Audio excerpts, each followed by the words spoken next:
va? Comment on ne peut ne pas aller bien après avoir chanté comme ça? Amen, gloire à Dieu. Voilà.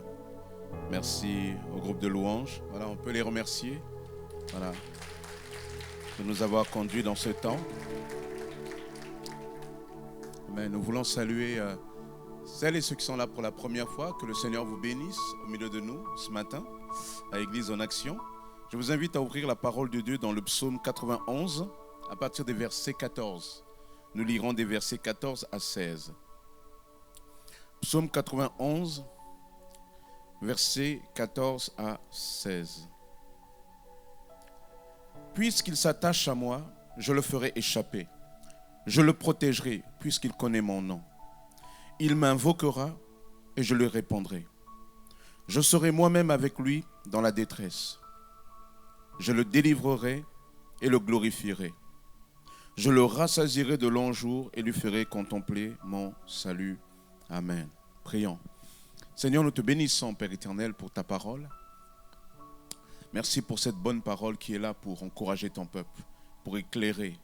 Seigneur, pour nous montrer un peu plus qui tu es, pour révéler ta personne. Seigneur, merci pour cette parole puissante, parce que nous croyons que ta parole n'est pas comme la parole des hommes, dans leur fragilité, dans leur incapacité, dans leurs limites, parfois même dans leurs mensonges. Père éternel, mais ta parole est la vérité, ta parole transforme, ta parole change. Ta parole est, Seigneur, la matière première de l'action de ton esprit. Alors, Seigneur, cette matière première qui est apportée aujourd'hui, ta parole, Seigneur, je te prie de me oindre, de nous oindre ensemble, afin que nous puissions vivre la présence de Dieu. Nous puissions vivre, Seigneur, Père éternel, un message, une parole qui vient de toi, Père, parce que nous croyons que toi, tu es le même aujourd'hui, hier, éternellement. Seigneur, tu es celui qui parle encore. Alors tu parles à nos cœurs, dans le nom puissant de Jésus. Amen. Amen. Amen.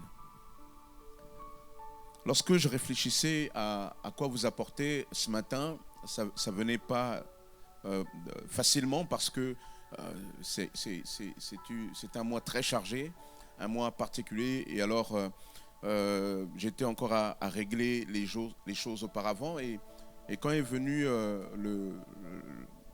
le moment de m'arrêter sur ce que le Seigneur voulait voulait que j'apporte ce matin, voilà, ça ne venait pas facilement. Et je vous avoue que je n'ai pas beaucoup dormi. Je n'ai pas dormi pour ne presque pas dire pas. J'ai presque pas dormi du tout parce que je voulais vraiment. Et je reviens à 2h du matin. Je dis, mais Seigneur, qu'est-ce que tu veux que j'apporte à l'église? 3h, mais 3h30, qu'est-ce que tu veux que j'apporte à l'église? Jusqu'à ce que je me réveille à 5h comme ça. Et le Seigneur me communique une seule pensée. Et pourtant, il était là. J'ai dit, Seigneur, qu'est-ce que tu veux dire? Dis-leur. Et pourtant, il était là. Et pourtant, Dieu était là. Amen. Et si le Seigneur me communique cette pensée, c'est parce qu'il y a des cœurs qui se questionnent et il y a des cœurs qui passent particulièrement dans des temps difficiles. Et je dis difficile parce qu'il y a un moment donné, souvent le Seigneur ne nous communique pas simplement une parole, mais parfois il nous communique une partie de son cœur. Et lors que je recevais cette pensée, je sentais la lourdeur des vies à qui le Seigneur voulait dire. Et pourtant, j'étais là. Et pourtant, j'étais là. Lorsque tu croyais que je n'étais pas là, lorsque tu te pensais seul, livré à toi-même, j'étais là. Et pourtant, il était là. Dans ce psaume que nous venons de lire, Dieu promet. Il dit, puisqu'il s'attache à moi, je le ferai échapper, je le protégerai, puisqu'il connaît mon nom. Il m'invoquera et je lui répondrai. Je serai moi-même avec lui dans la détresse. Je le délivrerai et le glorifierai. Mais ce qui me retient, il dit, je serai moi-même avec lui dans la détresse. Pas quelqu'un d'autre, mais moi-même, je serai avec lui. Et lorsque on pense à cette phrase que le Seigneur m'a mise sur le cœur, on voit tout de suite que le Seigneur veut dire à certaines personnes, même si tu ne comprends pas, sache que je suis là. Il s'est passé des choses qui t'ont peut-être découragé. Il s'est passé des choses que tu ne comprends pas, des choses qui ont été douloureuses. Et il y a un moment donné, tu te dis, mais Seigneur, est-ce que tu es même là? Est-ce que tu as été là avec moi? Et Dieu te dit ce matin, j'étais là. J'étais là. Ce n'est pas parce que ce n'était pas de bonnes choses que pour autant je n'étais pas là. Mais j'étais là. Et c'est une promesse de Dieu pour dire, quels que soient les bons ou les mauvais moments, moi Dieu, je suis là. Amen. Dieu est là. Et Dieu t'invite donc à confesser cela. Seigneur, je ne comprends pas, mais je sais que toi, tu es là. Et lorsque je pensais à ça, j'étais en train de préparer ce temps, ce message, il me venait aussi ce chant qui dit et même quand je suis là, quand je suis dans le feu. Vous connaissez ce chant? C'est Jean-Jean qui le chante notamment. Hein, qui dit et quand je suis dans le feu, tu es à mes côtés. Et Dieu veut dire certainement à quelques cœurs particulièrement qui passent par des temps particulièrement difficiles, il dit, mais je ne t'ai jamais abandonné. Et que tu me ressentes, que tu ne me ressentes pas, je ne t'ai jamais abandonné. Et Dieu a plongé mes regards dans l'écriture et m'a montré des exemples que j'aimerais partager, quelques exemples de la Bible qui nous montrent que même si nous ne comprenons pas, Dieu est pour autant là. Le premier exemple que j'aimerais vous citer, c'est l'exemple d'Esther. Esther, c'était une jeune fille qui va être amenée en exil dans le royaume des Mèdes et des Perses, à Suse, la capitale. Cette jeune fille va être emmenée en exil. Pourquoi? Parce que le roi cherche une nouvelle reine. Et Esther va être emmenée à Suse et par un concours de circonstances, Esther va être choisie comme reine à la place de Vashti qui a été désavouée par le roi. Et Esther, si elle est là, elle pourrait penser c'est en raison de sa beauté, il nous montre le texte. Mais nous nous rendons compte que ce n'est pas que cela. Ce n'est pas que cela. Et son cousin, qu'il a élevé comme un père, Mardoché, va venir le voir parce qu'il va apprendre qu'il y a un personnage, Haman, qui est promu aux plus hautes fonctions dans le pays. Un genre de premier ministre. Celui-là, il a un contentieux avec le peuple juif et il veut les exterminer. Alors, Mardoché va aller voir Esther et va lui dire, écoute, il faut que tu intercèdes auprès du roi. Esther dit, mais moi je ne peux pas intercéder comme ça auprès du roi. Je ne peux pas aller vers le roi s'il ne m'a pas appelé. Et Mardoché va lui dire, écoute Esther, qui sait si ce n'est pas pour ce jour que tu as été désigné roi? Parce que si Esther pouvait penser qu'elle était là du fait de sa beauté, en fait, c'était plus que ça. Dieu était là dans ce projet-là. Elle va comprendre plus tard que son couronnement, ce n'est pas juste là. Le livre d'Esther, c'est le seul livre de la Bible où le mot Dieu n'est pas prononcé. Je vous ai dit ça une fois en semaine. C'est le seul livre de la Bible où le mot Dieu n'est pas prononcé. Et c'est très intéressant. Parce que parfois, nous passons dans des situations où nous sommes face à des gens qui ne veulent pas de Dieu, justement. Qui sont même opposés à Dieu. Qui sont même insultants vis-à-vis de Dieu. Blasphémateurs. Et parfois, ils sont même nombreux. Et tu es dans un monde où les gens qui t'entourent n'en ont rien à faire de Dieu. Et parfois, tu subis aussi quelque part leur traitement, leur environnement nocif. Et il t'arrive même des situations où, il y a un moment donné, tu te dis, Seigneur, est-ce que tu es là? Et Dieu te dit, ce n'est pas parce que mon nom n'est pas nommé que pour autant je ne suis pas là. Parce que dans le livre d'Esther, mon nom n'est pas nommé, mais j'étais bien là. J'étais bien là parce que la Bible va nous montrer qu'en fait, Dieu avait vu un homme qui voulait détruire son peuple. Alors, qu'est-ce que Dieu a fait? Il a déployé son projet. Son projet consistait à se servir de l'orgueil du roi Assyrus, roi de Perse, qui à un moment donné, alors qu'il invite ses chefs dans une grande fête, il va commencer à vanter la beauté de son épouse, la reine Vashti. Alors il va demander à ce qu'on l'amène. Et Dieu va se servir de l'orgueil et de la fierté de la reine Vashti pour dire « je n'irai pas ». Après cela, les chefs vont dire au roi « mais tu vois comment cette femme, tu l'appelles, elle ne vient pas, mais regarde le message que ça donne à tout le royaume sur nos femmes ». Et Dieu va se servir de ça pour que Assyrus puisse dire à Esther à Vashti, je te rejette. Et Dieu va se servir de cela. Elle va être rejetée. Et Dieu va quelque part susciter chez ce roi la recherche d'une nouvelle reine. Et Dieu va conduire les choses de manière à ce que Esther arrive là à Suse. Dieu va faire en sorte que Esther est choisie. Dieu va faire en sorte que, alors que Esther est là dans le palais, il y a son cousin Mardochée qui va entendre qu'il y a un complot contre le roi. Et grâce à cette connaissance, il va dénoncer, il va informer le palais. Et le roi va être gardé. Dieu va faire en sorte, alors que Haman est en train de concevoir son plan pour détruire tous les Juifs de tout le royaume de Perse, Dieu va faire en sorte qu'il y a un moment donné, le roi n'arrive pas à trouver sommeil. Et le roi, en ne trouvant pas sommeil, va se réveiller, va commencer à consulter le livre de roi, le livre de tout ce qui a été fait dans le palais. Et il va apprendre qu'il y a un homme qui s'appelait Mardochée, qu'il avait sauvé d'un attentat. Et il va décider de vouloir faire du bien à cet homme. Alors il va faire venir Haman, celui qui avait pour volonté de détruire le peuple. Et Haman, lorsque le roi va le faire venir, le roi va lui dire, écoute, qu'est-ce qu'on doit faire à un homme que le roi veut honorer? Alors il pensait que c'était lui.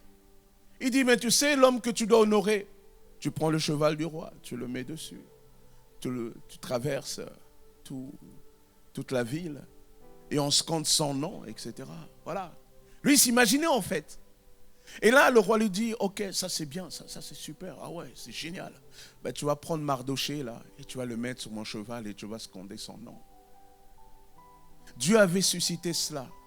Et lorsque Mardochée amant encore ces idées-là noires, Esther va faire une fête et va inviter le roi. Et le roi, lorsqu'il va venir, il va voir la tête d'Esther pas heureuse. Il va dire, Esther, reine Esther, qu'est-ce qui se passe? Il lui dit, mais comment veux-tu que je me réjouisse alors que ma vie est en danger? Il dit, comment ça ta vie est en danger?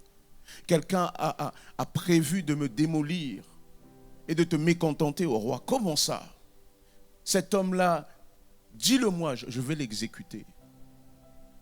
Et Haman était pas loin et dit, cet homme, c'est lui. Il avait déjà préparé la potence pour Mardochée. C'est lui qui va aller dans la potence. Le nom de Dieu n'avait pas été prononcé, mais Dieu était là. Tu vois, Dieu n'a pas toujours besoin de dire Dieu pour agir. Parfois, nous avons un usage du nom de Dieu comme un peu une sorte de, comment dire, je sais pas, de superstition. Voyez? On dit au nom de Jésus, au nom de Jésus. Mais ce n'est pas le nom de Jésus, dit comme ça, qui fait la différence. C'est lorsque ce nom, tu l'incarnes. Lorsque tu as foi dans le nom de Jésus. Lorsque tu as donné ton cœur à Jésus. Lorsque tu es revêtu de l'autorité de Jésus. Lorsque tu dis le nom de Jésus, alors ça prend sens. Et parfois même lorsque tu ne le dis pas, le monde des ténèbres sait déjà qui tu es. Amen. Parce que dans la Bible, dans le livre des Actes, il nous est dit que certains, exorcistes juifs vont vouloir délivrer un homme possédé. Et ils vont venir dire, au nom de Jésus que prêche Paul, le démon va dire, nous on connaît Jésus, on sait qui est Paul, mais vous qui êtes-vous? Voyez, on pense que les choses c'est juste le nom que l'on prononce. Non, non, non, non. Ça c'est de la superstition. Parce que, quelque part, les gens qui ne sont pas à Jésus prononcent aussi le nom de Jésus. Mais toi, tu dois prononcer le nom de Jésus de manière différente. Et Dieu te dit que mon nom soit prononcé ou pas, je suis là. Amen. Je suis là. Et l'histoire d'Esther, c'est l'histoire de ceux qui disent, Seigneur, est-ce que tu étais là? Alors que j'étais là environné de tous ces gens qui te rejetaient. Et Dieu dit, mais moi j'étais toujours là. J'étais toujours là. Amen. Amen. Et pourtant Dieu était là. Deuxième exemple, Joseph. Joseph, c'est l'histoire d'un adolescent de 17 ans qui est habité par des rêves. Dans ses rêves, il voit ses frères se prosterner devant lui. Dans ses rêves, il voit même ses parents se prosterner devant lui. Alors il a un peu la naïveté d'aller raconter ses rêves. Parfois, lorsque Dieu vous donne un rêve, il ne faut pas toujours le raconter à tout le monde. Parce que tout le monde n'est pas digne d'écouter votre rêve. Parfois, vous ne savez pas si vous ne le dites pas à votre opposant. Mais lui, Joseph, naïf qu'il est parce qu'il était en famille, il était en sécurité, il était avec les gens qui quelque part étaient supposés l'aimer, le protéger. Il était le dernier. Alors il va naïvement leur raconter les rêves. Mais il va attirer que les foudres de ses frères et même l'incompréhension de son père. Alors un jour, alors qu'il allait voir ses frères vont le voir, ils vont fomenter un complot contre lui. Ils vont le prendre, ils vont le maltraiter, l'enfermer dans une citerne. Voyez, là dans une citerne, ils vont le vendre à des étrangers. Ils vont le traiter comme une marchandise. Ils vont l'exiler dans un pays qui n'est pas à lui. Un pays qui n'est pas à lui. C'est pas simple d'être dans un pays qui n'est pas à vous, n'est-ce pas? Un pays qui n'est pas à lui. Et là-bas, il va être accusé injustement. Il va être mis en prison. Oh là là. Lui, l'homme des grands rêves, va se retrouver emprisonné. Voyez? Mais plus tard, par un concours de circonstances, il finira Premier ministre d'Égypte. À partir de là, grâce à cette position, il va sauver sa famille de la famine. Son père Israël ne comprenait pas les rêves qui venaient dans l'esprit de leur fils. Ses frères ne supportaient pas ses rêves. Ils trouvaient que c'était seulement le rêve d'un petit arrogant. Et pourtant, Dieu était dedans. Seigneur, est-ce que tu étais là avec moi alors que j'ai l'impression que ces rêves ne sont pas en mouvement? Est-ce que tu étais là, Seigneur, avec moi alors que je suis vendu, maltraité? Seigneur, tu m'avais montré des choses, tu m'avais montré des rêves. Est-ce que tu es encore avec moi alors que je suis mis en prison? Seigneur, est-ce que tu es encore avec moi alors que ce que tu as promis ne semble pas apparaître? L'histoire de Joseph est pour toutes ces personnes à qui le Seigneur a communiqué une parole, a communiqué une pensée et dit, tu sais, voilà pourquoi je veux mener à bien ce que j'ai décidé, parce que j'étais là au début dans les rêves. Ces rêves n'étaient pas tes propres rêves. La Bible dit que nous faisons souvent des rêves parce que nous avons bien mangé. Mais il y a des rêves qui sont mis dans le cœur par Jésus. Il y a des rêves que Dieu nous met dans le cœur. Et ces rêves-là, Dieu travaillera à les accomplir. L'histoire de Joseph, c'est ceux qui disent, Seigneur, regarde, tu m'as montré des choses, mais ça ne prend pas encore corps. Père éternel, est-ce que tu étais là? Et Dieu te dit, et pourtant j'étais là. J'étais là. C'est pour cela que Joseph va être élevé. C'est pour cela que Joseph va évoluer comme il va évoluer. Voyez? Pourtant Dieu était là. Dieu était là. Amen. Dieu était là. Dieu était là quand il était dans ce pays étranger. Dieu était là avec lui. Amen. Et peut-être c'est aussi interpeller toutes ces personnes parfois. Certainement, il y en a au milieu de nous. Et parce que je les ai aussi souvent entendu des histoires personnelles. Vous êtes envoyés au loin dans un pays étranger. Dans ce pays étranger, vous êtes peut-être arrivé ici en France. Et vous n'avez pas de logement. C'est les autres qui avaient un logement pour vous. Et souvent, ils vous aménageaient une petite place. Et parfois, c'était à leur gré. N'est-ce pas? C'était comme ils le voulaient. Et vous deviez, dans certains cas, même rentrer à certaines heures et sortir à telle autre heure. Parce que ce n'était pas à vous. Il y a des fois, vous étiez même humilié là où vous étiez hébergé.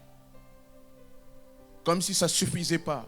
Vous alliez au travail. Et au travail, comme vous n'aviez pas les papiers, vous travailliez au noir. Là où les autres ont payé 1500, 1800 euros net. Toi, on te payait seulement 380 euros. Et la manière qu'on te regardait, c'était sois déjà content que tu sois payé. Et chaque fois que tu voyais un policier, tu avais la crainte. Mais aujourd'hui, Dieu a changé ta destinée, n'est-ce pas? Aujourd'hui, tu as une famille, tu as une maison, tu as tes papiers, etc. Tu es marié. Et certainement, il y a un moment donné dans ta vie, tu te dis, Seigneur, est-ce que tu étais là? Souviens-toi. C'est là que tu peux dire, Seigneur, je sais que tu étais là. Amen. Il y en a au milieu de nous qui ont vécu cela, n'est-ce pas? Levez la main, vous qui avez vécu cela. Qui avez vécu toutes ces difficultés-là. Qui a été à un moment donné dans la rue et livré à vous-même. Ces mains levées sont là pour te dire que peut-être que tu es seul en pays étranger. Mais lorsque tu as quitté ton pays, Dieu était là. Et que Dieu est là aussi avec toi. Dieu regarde ta souffrance.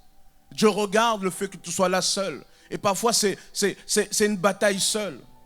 La femme, l'époux est resté au loin avec les enfants. Et toi, tu es là, Seigneur. Dieu te dit qu'il est là. Amen. Il est là. Troisième personnage, Job. Job, c'est l'histoire d'un homme, le seul homme dans la Bible, dont Dieu lui-même rendra témoignage de son intégrité, de sa droiture, de sa crainte de Dieu. Et justement à cause de cette intégrité, cette droiture, il va avoir des épreuves terribles. En une journée, il va perdre toute sa famille, il va perdre l'estime de son épouse. Ses amis qui vont venir tour à tour vont commencer à lui dire petit à petit, au début, commence à le consoler. Mais à un moment, Job, peut-être ce qui t'arrive, c'est parce que tu as mal agi. Parce que ses amis ne pouvaient pas concevoir que Dieu puisse s'acharner contre quelqu'un comme ça, alors que c'est un homme droit.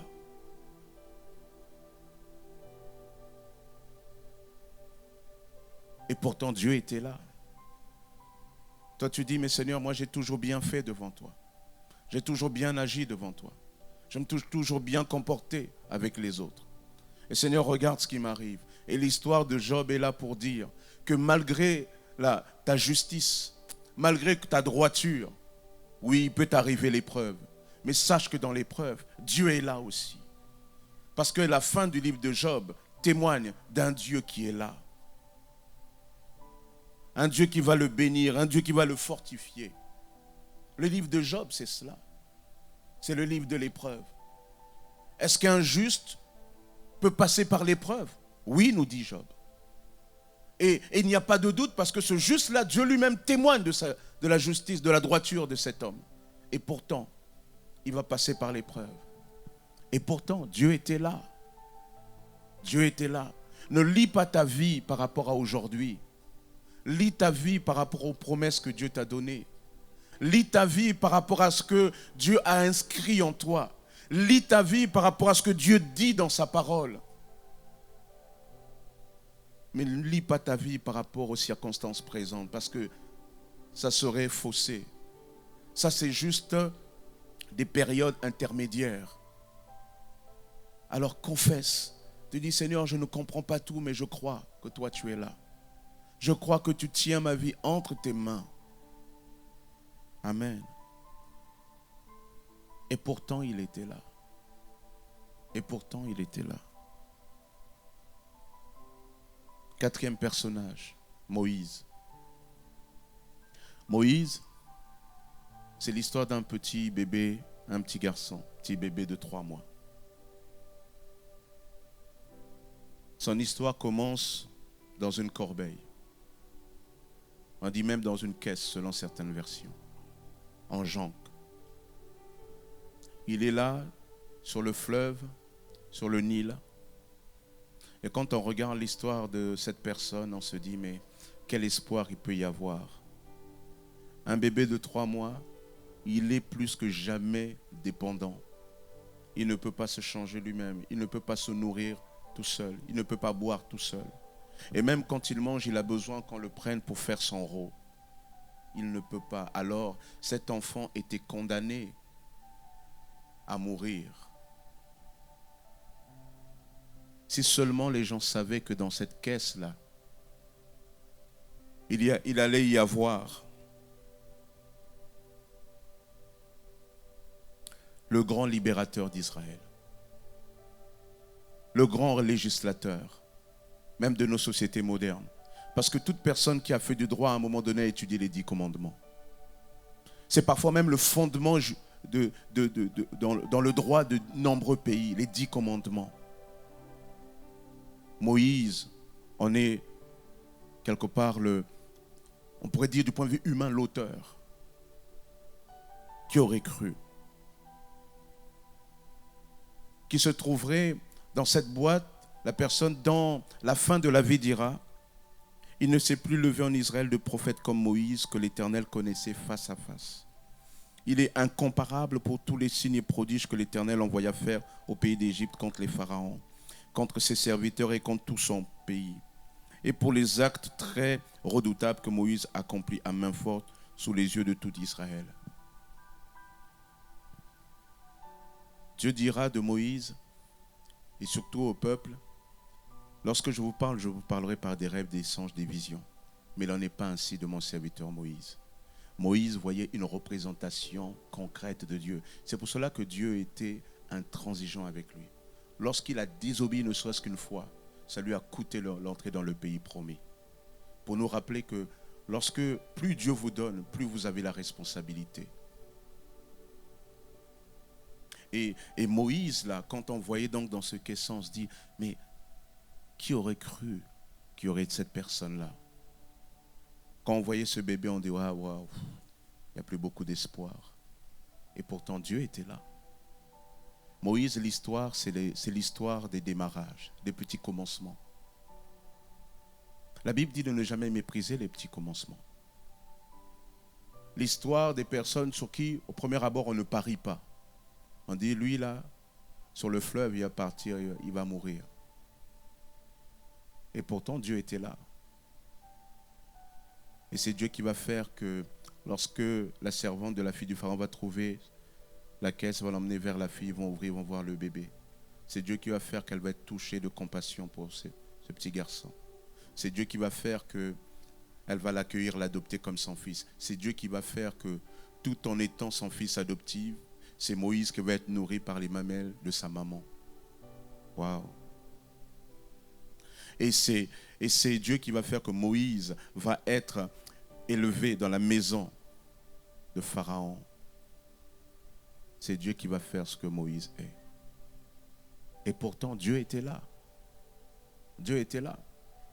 Si tu regardes même tes enfants à partir de maintenant, tu peux même te tromper. Il faut que tu regardes tes enfants de manière prophétique. Parce que Dieu nous regarde parfois de manière prophétique. Vous connaissez différentes histoires dans la Bible comme ça. Nous en avons. À qui on a dit un jour, un ange est venu le voir. Il lui a dit, vaillant héros, Gédéon. Gédéon, pourtant, il se cachait, n'est-ce pas? Il dit, mais moi, je suis le plus petit dans la maison de mon père, de la plus petite tribu, etc. Mais Dieu lui dit, mais moi, je te vois comme un héros. Et pourtant, Dieu était là avec Moïse.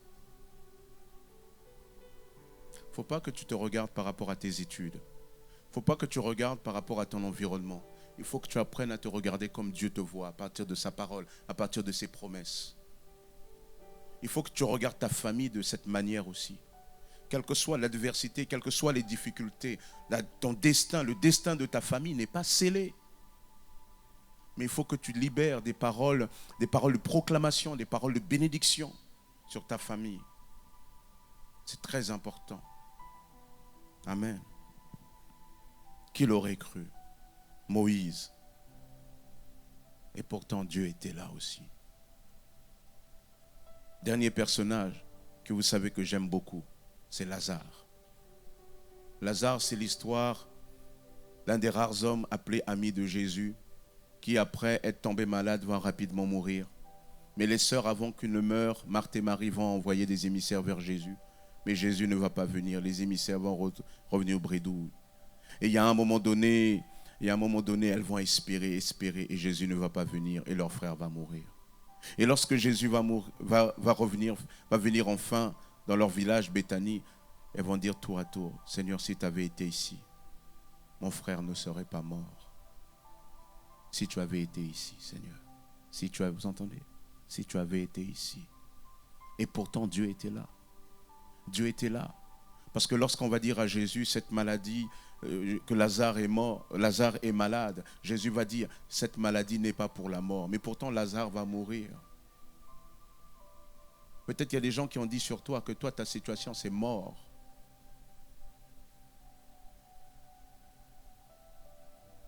Et ce n'est pas mort. Je me souviens de ce frère qui me partageait, et je ne donnerai pas son nom, c'est normal. Un frère qui, au milieu de nous, s'est converti et que j'ai célébré un mariage il n'y a pas longtemps. Je rappelais lors du mariage un de ses amis qui disait, mais avec toute ta vie, avec tout ce que tu as été, est-ce que Dieu peut te bénir vraiment? Il disait, mais est-ce que Dieu peut me donner encore une épouse? Dieu peut me donner un nouveau départ. Et pourtant, nous avons célébré le nouveau départ de Jésus il y a quelques semaines de cela. Dieu, lorsque vous dites c'est pas possible, Dieu dit non, non, non, ça c'est eux qui disent. Alors, Jésus va arriver. Parce que pour Jésus, cette maladie n'était pas pour la mort. Jésus va arriver. Et Jésus va ressusciter Lazare. Pourquoi? Parce que Dieu était là. Seigneur, tu vois cette situation, on me dit que c'est mort. Et pourtant, Dieu est là. Et Jésus a mis du temps pour que Marthe et Marie comprennent que c'est lui la résurrection et la vie. Même si les gens proclament mort, lui, tant qu'il n'a pas dit son dernier mot, peut-être que tu viens de recevoir une mauvaise nouvelle cette semaine. N'est-ce pas? Qui vient de recevoir une mauvaise nouvelle cette semaine? Une nouvelle terrible, dure. Voilà. Je vous ai vu. Et on se dit, Seigneur, c'est terrible. Il n'y a plus de possibilité. Tu as reçu ton OQTF, hors de quitter le territoire, immédiatement même. Mais il y a ce que les gens disent et il y a ce que Dieu dit. Tu peux te décourager et tenter de faire comme les gens du monde. Parce que si le Seigneur me met à cœur cette pensée, il y avait dans ça une pensée où le Seigneur me dit, il y en a qui sont tentés de retourner à faire comme avant. Et Dieu te dit, si tu fais comme avant, tu échoueras. La réussite du monde ne te bénira pas. Mais si tu me fais confiance réellement, tu verras la gloire de Dieu. Et moi-même, j'étais témoin de la gloire de Dieu avec un frère qui était dans ta situation, que Dieu a béni maintenant. Marié, papier, tout ça, professeur. Et en ce moment où je vous dis, il est en train de terminer son doctorat. Et pourtant, nous l'avons hébergé 6 ans, 7 ans, même des frères et sœurs tour à tour, etc. Il n'y avait rien. La famille mettait même la pression. Mais fais ça, fais telle chose.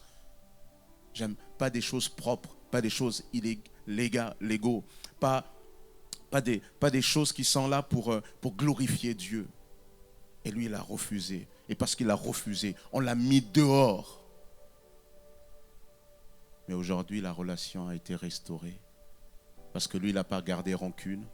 Il a continué à regarder à Dieu.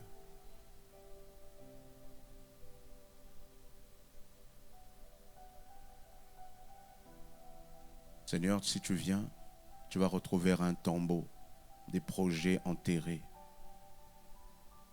Et Dieu te dit, si tu crois, tu verras la gloire de Dieu. Si tu crois, tu verras la gloire de Dieu. Oh oui, peut-être même tu es tenté de dire, oui, mais pasteur, c'est facile. On a tous été comme ça, n'est-ce pas? N'avons-nous pas été à un moment donné, quelque part, comme un peu jaloux, comme espérant ce que l'autre avait? Quand tu as espéré pendant longtemps des enfants que tu n'avais pas, mais que tu voyais les enfants dans les bras de l'autre, des autres. Les autres étreignent leurs enfants. Tu n'as pas espéré cela? Moi, j'ai espéré. Pas j'étais jaloux des autres, parce que rapidement, Dieu m'a appris que la jalousie, ça ne servait à rien. Parce que la jalousie, être jaloux, c'est ne pas comprendre que lorsque Dieu bénit l'autre, il ne m'enlève rien à ce qu'il a réservé pour moi. Mais j'étais là, je voulais vivre ça. 2 fausses couches, enfants mort-nés. Je sais ce que c'est. Et en 2024, nous sommes parents de 3 enfants formidables. La semaine dernière, il y a une sœur qui est venue me voir, un couple qui est venu me voir. On les avait mariés et ils étaient venus témoigner de de leur situation. Ils avaient essayé d'avoir des enfants, ça ne marchait pas du tout, ça ne passait pas. Et je suis allé les voir chez eux et c'était vraiment dur. On a prié. Je les ai encouragés. Je leur ai dit ce que le Seigneur m'a mis sur le cœur. Ne vous découragez pas, persévérez, restez confiants. Dieu aussi va vous faire du bien. Il y a quelque chose que Dieu a pour vous aussi. Tenez bon, etc. Et ils ont persévéré. Chaque fois qu'ils venaient, je les regardais, je dis, tu tiens bon? Oui, pasteur. Et dimanche dernier, elle est venue avec un gros ventre comme ça. Alléluia. Je crois qu'elle était à 6 ou 7 mois déjà. J'ai dit, tout va bien. Elle dit, tout va bien.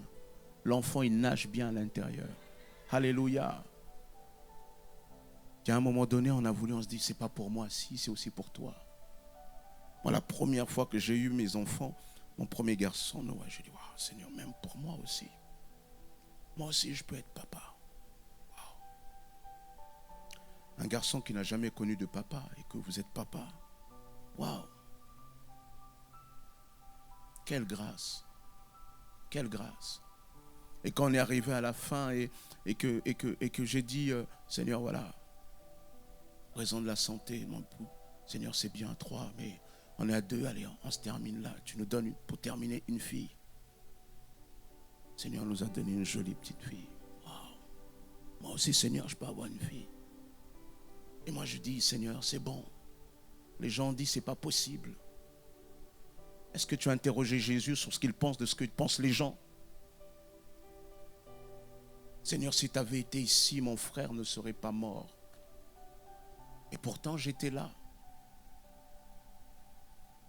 Et je pourrais encore vous raconter encore. Je pourrais vous raconter que même les évangiles sont structurés pour qu'on puisse comprendre que Dieu est toujours là. L'évangile de Marc a été écrit dans un contexte de persécution. Les chrétiens étaient emmenés dans les arènes, massacrés, etc. Ces chrétiens étaient tentés de dire, je suis seul, Dieu n'est plus avec moi, etc. Et là, Marc, dans un évangile de manière synthétique, raconte et dit, voilà, Jésus est le Seigneur de l'action. Alors, il parle beaucoup des actions de Jésus. Et comme pour un dernier encouragement, il leur montre dans les évangiles cette chose que seul Marc montre.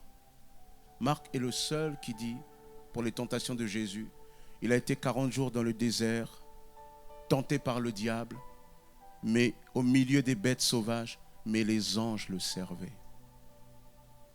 Ah. Seigneur, je suis au milieu des loups, mais les anges sont là. Amen. Alors Seigneur, avec tout ce qui m'arrive, regarde ce qui m'est arrivé. Et ce qui t'est arrivé, tu te dis, il ne peut pas y avoir un avenir. Et Dieu dit, non, même dans ça, j'étais là. Je ne t'ai pas abandonné, j'étais là. C'est comme simplement avec Joseph, tu ne vois pas encore, mais je suis là, je suis bel et bien là. Parce que moi, je n'abandonne pas ce qui m'appartient. Amen. Alors confesse. On va prendre ce chant qui s'intitule « Là dans le feu ». Je vais demander au groupe de louanges de le prendre avec moi et nous allons nous incliner dans la prière et pendant qu'il le chante, toi tu vas dire au Seigneur, Seigneur, je reçois, toi tu es avec moi. Et j'ai choisi cette image, l'image d'un Jésus qui est là dans la tempête avec nous. Et lui, il brave la mer. Lui, il ne t'abandonne pas. Amen. On va courber nos fronts. Et... Alléluia, Jésus. Et toi, tu vas dire au Seigneur, Seigneur, je m'attends à toi. Seigneur, je me confie en toi. Dis au Seigneur, Seigneur, je confesse que toi, tu as toujours été là. Peut-être même que certains ont besoin de dire pardon, Seigneur, d'avoir douté que toi, tu étais là avec moi. Parce que Dieu t'a entendu. Dieu te dit seulement, ne te fie pas à ce que tu vois aujourd'hui. Regarde à ce que je promets. Alléluia, Jésus. Alléluia, Jésus. Il était avec moi dans le feu, là à mes côtés. Il était présent dans la tempête, Amen. apaisant les mers. Et s'il m'arrive un jour d'oublier le prix payé pour moi, il y a la croix qui porte à le poids d'un sauveur mort à ma place. Il était avec moi dans le feu, à mes côtés. Il était présent dans la tempête, apaisant les mers.